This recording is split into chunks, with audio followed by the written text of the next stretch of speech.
오늘은 드디어 시편 23편의 마지막 말씀입니다. 시편 23편을 묵상하면서 파면 팔수록 얼마나 은혜로운지 사람들이 많이 좋아하는 이유가 있구나라는 생각을 해봤습니다.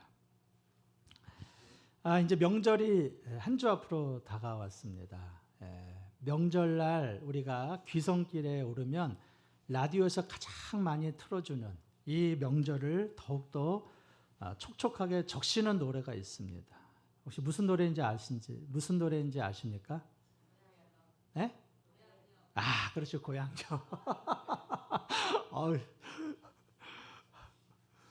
뭐 걸었으면 큰일 날 뻔했네. 역시 네. 나훈아의 고향역이죠. 코스모스 피어있는 정든 고향역.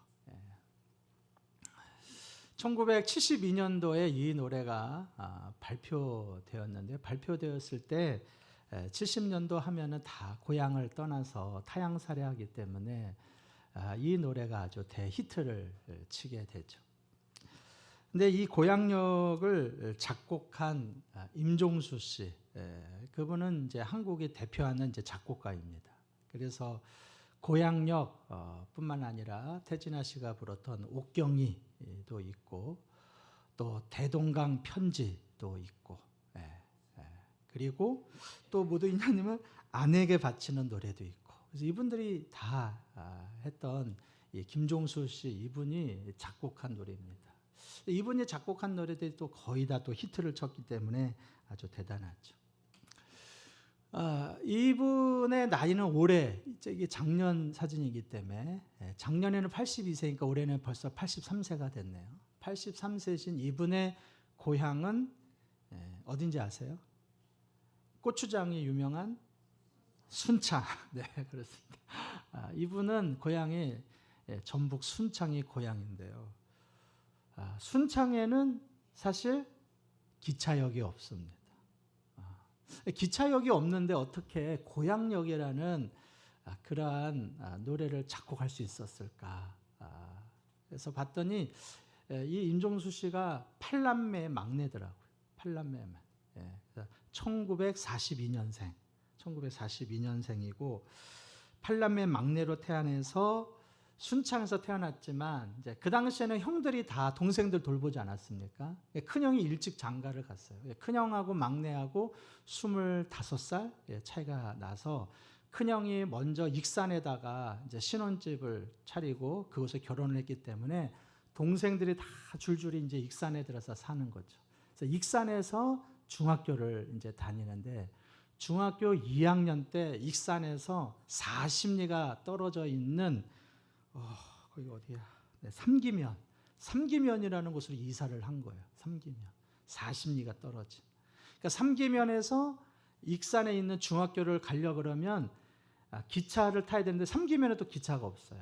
그래서 기차가 있는 황등역이라는 데까지 20리를 걸어가야 합니다. 그래서 황등역에서 또 20리 길을 기차를 타고 익산에 가면 이제 되는 거죠. 그러니까 여러분 한번 이제 생각을 해보십시오. 아침에 등굣길이 얼마나 바쁩니까? 지금도 바쁜데 그 당시에는 보니까 1956년도더라고요. 1956년도에 아침밥을 하려면 어디서 밥을 했을까요? 가스불일까요? 아궁이에 불을 떼서 밥을 할 때죠. 그러니까 형수가 이제 아궁이에서 불을 떼다가 조카가 울면 어떻게 해요? 조카한테 달려가야 되잖아요. 그러면 종수 씨가 아궁이에다가 불을 지피고 막 불을 떼는 거죠. 연기를 들이마시면서. 얼마나 힘듭니까? 그러다가 기차 시간을 놓치겠어요. 그러면 냅다 가방 들고 20리를 뛰어가는 거죠. 막 황등역까지.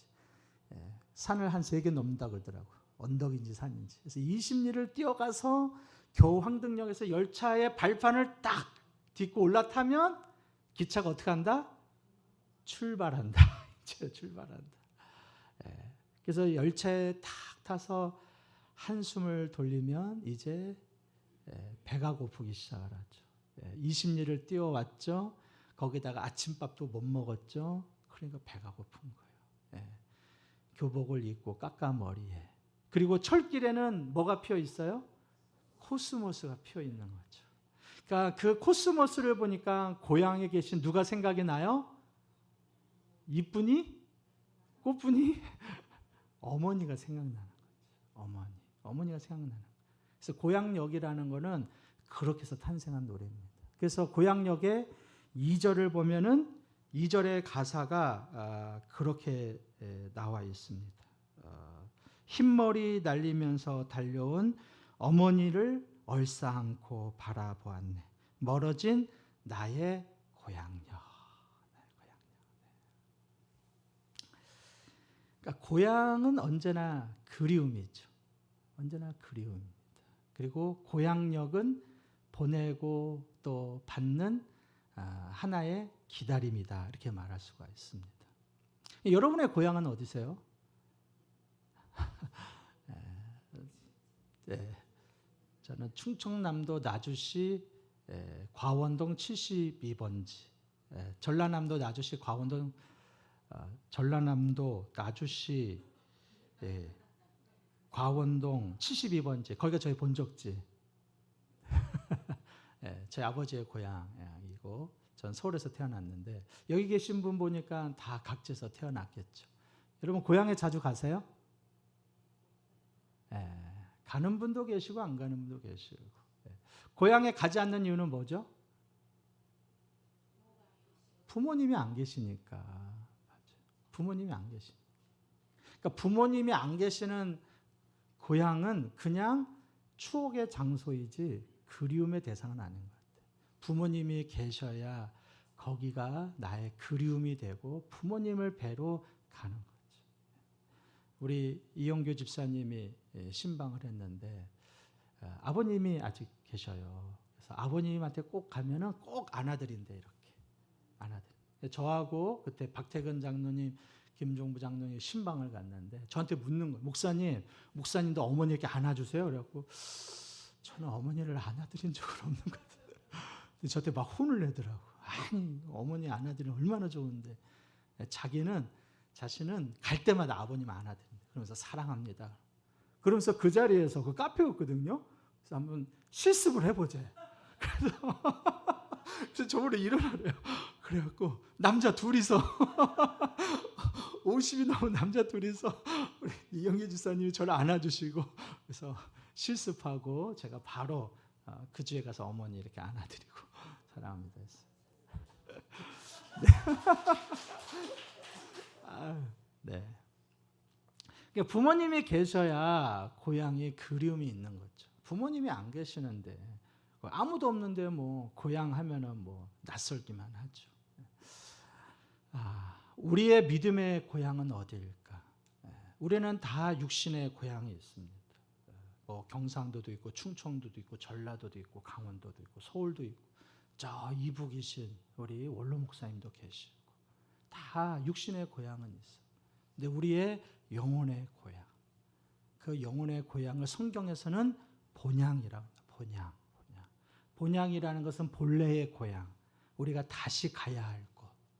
그래서 히브리서의 11장에 있는 말씀을 보면 이 사람들은 다 믿음을 따라 죽었으며 그들이 이제는 더 나은 본향을 사모하니 곧 하늘에 있는 것이라. 이러므로 하나님이 그들의 하나님이 일컬음을 받으심을 부끄러워하지 아니하시고 그들을 위하여 한 성을 예비하셨느니라 그랬어요.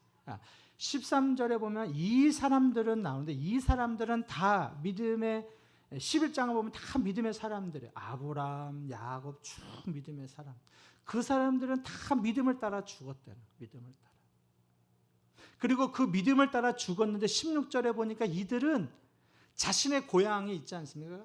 아브라함 같은 경우는 갈 때 우리가 자신의 고향인데 자신의 고향을 그리워하는 것이 아니라 더 나은 본향을 사모했다는 거예요. 자기의 고향이 아니라 더 나은 본향. 그 본향이 어디냐 봤더니 곧 하늘에 있는 것이라. 이러므로 하나님이 그들의 하나님의 일컬음을 받으심을 부끄러워하지 아니하시고 그들을 위하여 한 성을 예비하셨느니라. 우리가 들어가야 될 고향, 영적인 고향은 바로 본향, 바로 하나님의 나라, 하나님의 나라. 근데 그 하나님이 한 사람도 우리를 부끄러워하지 않는다는 거예요. 근데 그들은 다 믿음을 따라 살았다는 거예요. 더 나은 본향을 사모하면서 이 땅의 고향이 아니라 더 나은 본향, 내가 들어가야 할 본향, 내가 들어가야 할 그 고향, 그것을 사모하고 믿음의 사람들이 살았다는 거예요. 그것은 우리에게도 주시는 말씀이죠. 우리가 사모해야 될 것이 무엇이냐, 우리가 바라봐야 될 것이 무엇이냐, 그것은 우리가 살고 있는 이 땅에 있는 그런 고향이 아니라 더 나은 본향, 바로 하나님의 나라. 그 하나님이 한 성을 예비해 놓으셨다는 거 아니에요? 하나님이 한 도시를 예비해 놓으셨다는 거 아니에요? 네. 요한계시록에 보면은 그것을 새 예루살렘이라 말합니다.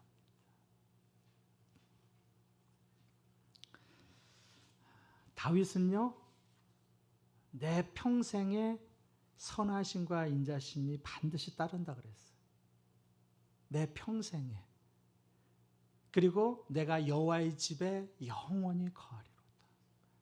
이거는 미래적인 고백인데요.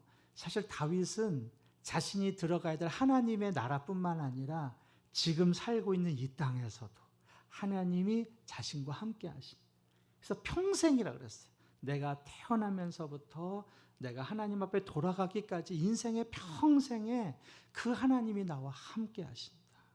그 하나님이 바로 저와 여러분의 하나님인 줄로 믿습니다. 그러니까 우리는 그 하나님을 기억해야 돼요.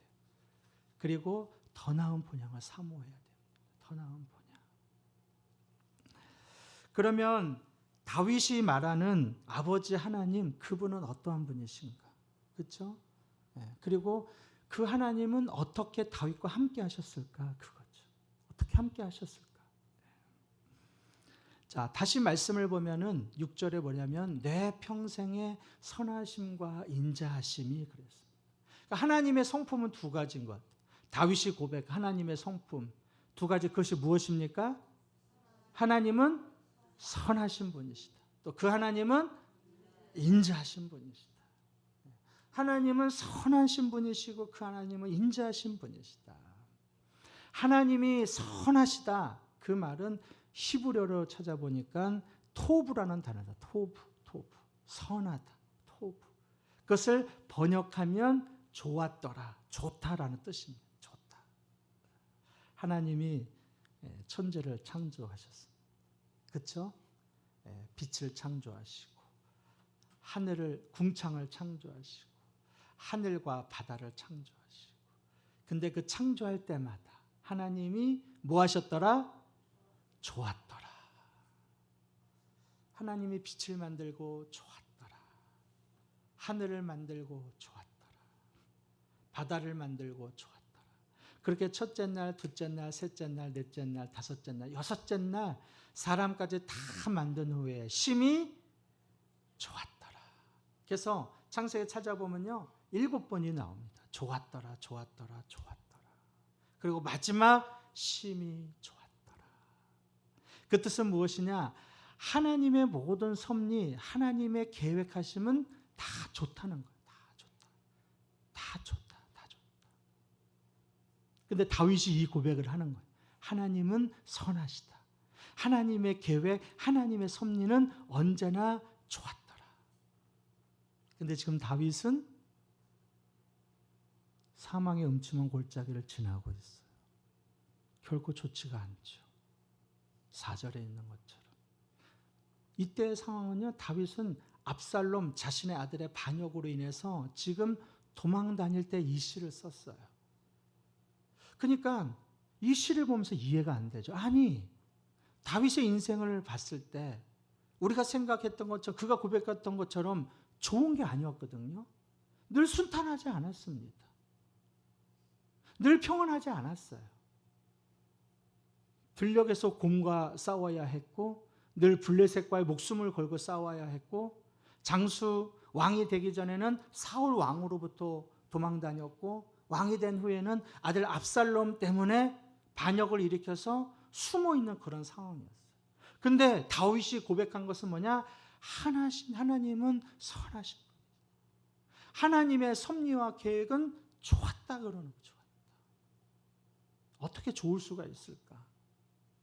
여러분, 우리들도 고난을 당하면, 힘듦이 오고 환난이 오면 왜 나에게 이렇게 어려움이 찾아올까? 왜 이렇게 나에게 힘드냐? 사는 것이 왜 이렇게 힘드냐? 이런 분이 있지 않습니까? 근데 다윗은 지금 어려운 상황인데도 좋다는 거예요. 좋다. 왜 좋았을까?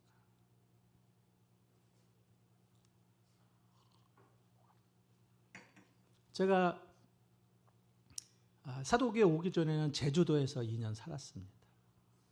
그래서 이곳에 와서 우리 아이를 이제 1학년 그 겨울방학 끝나고 1월 달에 왔으니까요.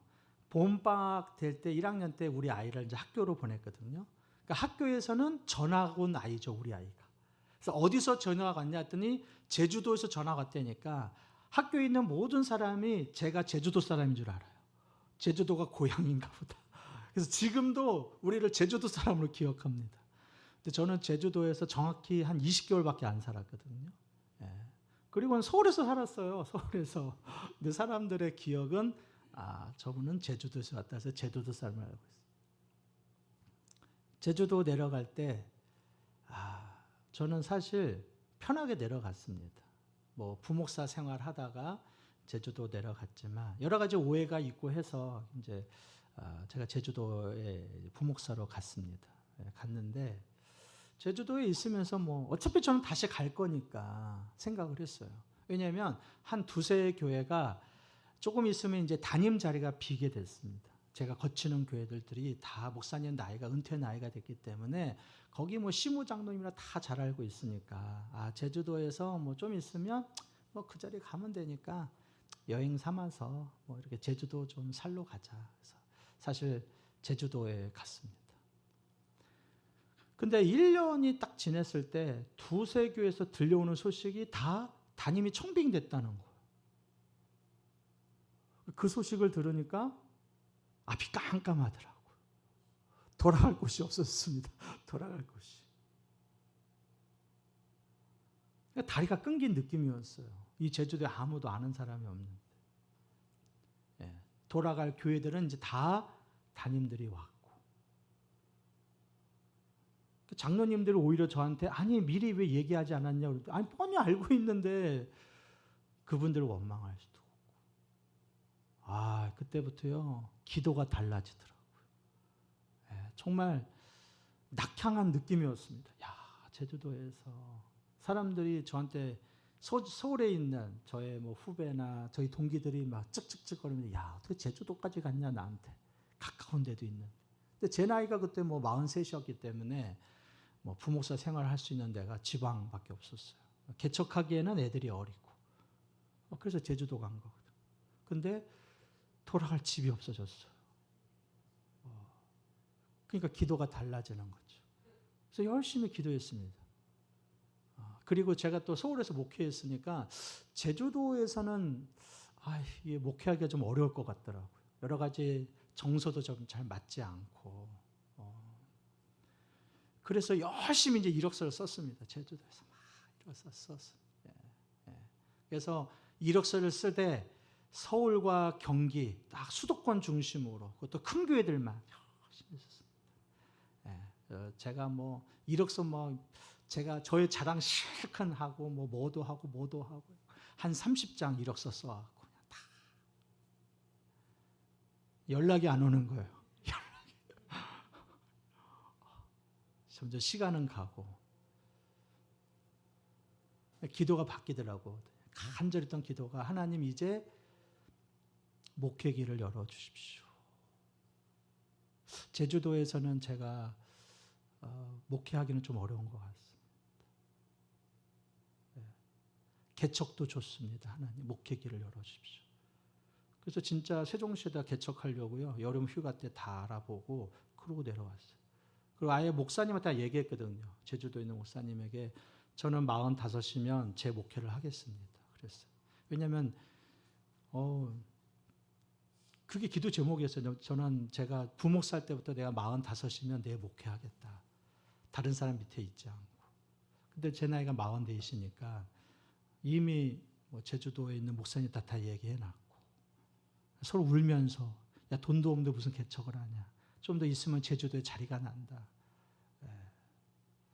근데 마음이 얼마나 가난하겠습니까? 이제 어디든 불러주면 그냥 감사하는 마음으로 가는 거예요. 큰 교회, 작은 교회든 뭐든 상관없이. 그러다가 이 사도교회에서 우리 김용학 장로님이 전화를 주셔갖고 올 수 있냐고. 그래갖고 1월 첫 주에 제가 45세 1월 첫 주에 사도교회에 부임했어요. 지나고 보니까 너무 감사한 거죠. 만약에 제가 사도교회가 아니라 뭐 서울에 있는 뭐 큰 교회 갔으면은 아마 의기양양하고 저는 아마 교만 덩어리였을 거예요. 근데 하나님이 다 놔주시더라고요. 그리고 여러분 사도교회 얼마나 좋습니까? 여러분 좋습니까? 저만 좋은 거 아니죠? 전 너무 좋습니다. 어저께 제주도 분하고 통화를 했는데 그분이 저한테 그러니 목사님 왜요? 했더니 서울에서 뭐 교회가 뭐 계속 부흥한다면서요? 엄청 잘 된다면서요? 그랬고 아니 제가 제주도하고 통화한 사람이 없거든요. 그랬고 아니 그런 유언비어를 어디서 들었냐? 내가 제주도하고 전해본 사람이 없는데 그때 아니라는 거야 아마. 그럼 그 사람 실명을 대라 내가 확인해보게. 그랬는데 제주도에서는 제가 엄청 막 크게 그렇게 다 알고 있어요. 네. 그러니까요. 얼마나. 네. 그러니까 지나고 보니까 그때는 어려웠죠. 막막하고 힘들고. 그때 제주도 때 있을 때가 내가 너무 간절했거든요. 간절하면은 기도가 달라지지 않습니까? 그러니까 막 수요 기도에 막 인도하는데 거기에 있는 시골에서요 다 농사짓다가 수요일 날 막 밤매다 오신 분들이 저 혼자 막 뜨겁게 막 찬양하고 땀 흘리고 막 하니까 그분들 되게 좋아했거든. 그때는 어렵고 힘든데 지나고 보니까 하나님이 이렇게 인도하셨고. 다윗이 바로 그런 고백이에요. 다윗의 자신의 인생을 돌아보니까 지금은 보이지 않고 어렵고 힘든데 지나고 보니까 모든 것이 좋았다. 하나님의 선하심. 그래서 하나님의 섭리, 하나님의 계획은 언제나 토부, 좋았다, 선하다. 지금 여러분이 어떠한 일을 당하고 있더라도 하나님을 신뢰하고 하나님의 인도하심, 그 섭리대로 그리고 그 계획대로 순종하며 나아갈 때 모든 것이 다 다윗과 같이 좋았더라 고백하는 그날이 올 줄로 믿습니다. 하나님을 믿고 따라가야 돼요. 두 번째는 보니까 하나님은 인자하신 분이시죠. 하나님은 인자하신 분. 그래서 6절을 보면 내 평생의 선하심과 인자하심이 그랬어요. 하나님의 인자하심. 인자하심이라는 것은 히브리어로 찾아보면 헤세드예요. 헤세드. 헤세드는 뭐냐? 자비, 은총이라는 뜻이죠. 사랑. 뭐 신학적으로 얘기하면 뭐 계약적인 사랑인데 어쨌든 하나님이 우리를 사랑하신다. 그것이 바로 인자하심. 하나님이 우리를 사랑하신다. 여러분 사랑에는 유효기간이 있습니까? 없습니까? 예? 진짜요? 사랑은 변합니까? 안 변합니까? 네. 네, 저기 고차원적이야. 네. 그러면 남녀 간의 사랑은 변합니까? 안 변합니까? 그렇죠. 남녀 간의 사랑은 변해요. 뭐 안 변할 수도 있죠. 부부 간에는 어떻습니까? 네, 여기서 노 코멘트. 네. 변한 사람도 있고. 참 저도 남자는 참 어리석어요. 남자들은 결혼을 다시 한다 그러면 자기 본 부인하고 결혼하겠냐 그러면 남자들은 80%가 본 부인하고 결혼하고 싶다 그러거든요. 근데 아내들은 80%가 싫다고 얘기합니다.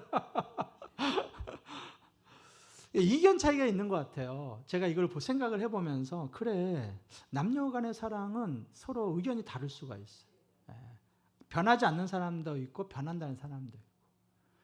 그러면은 부모와 자식 간의 사랑은 어떨까요? 변할까 안 변할까요?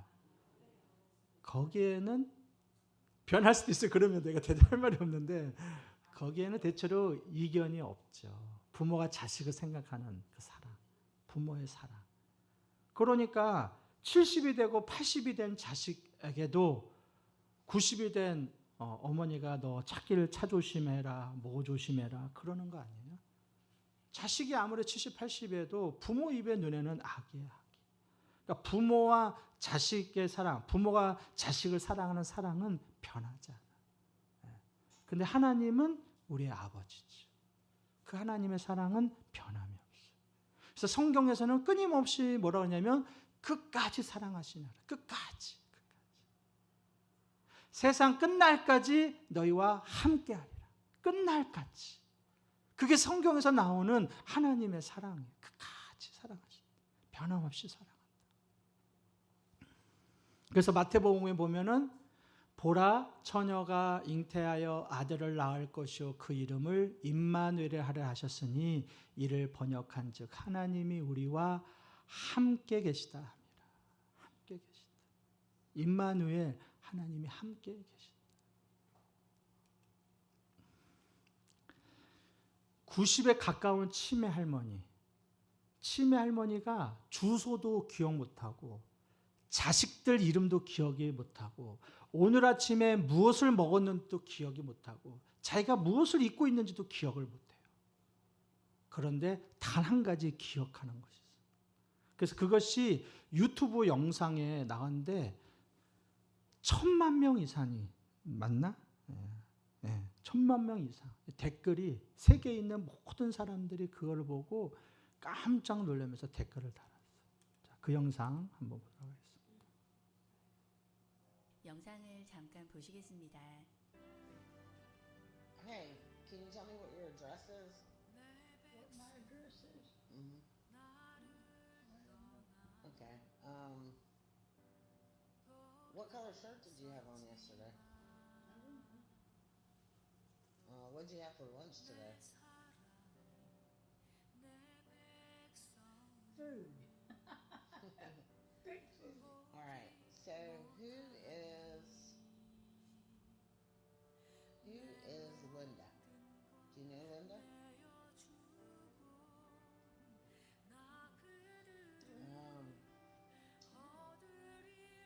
What about Paul? Paul. All right. Who is Jesus? Oh, Jesus is the Savior.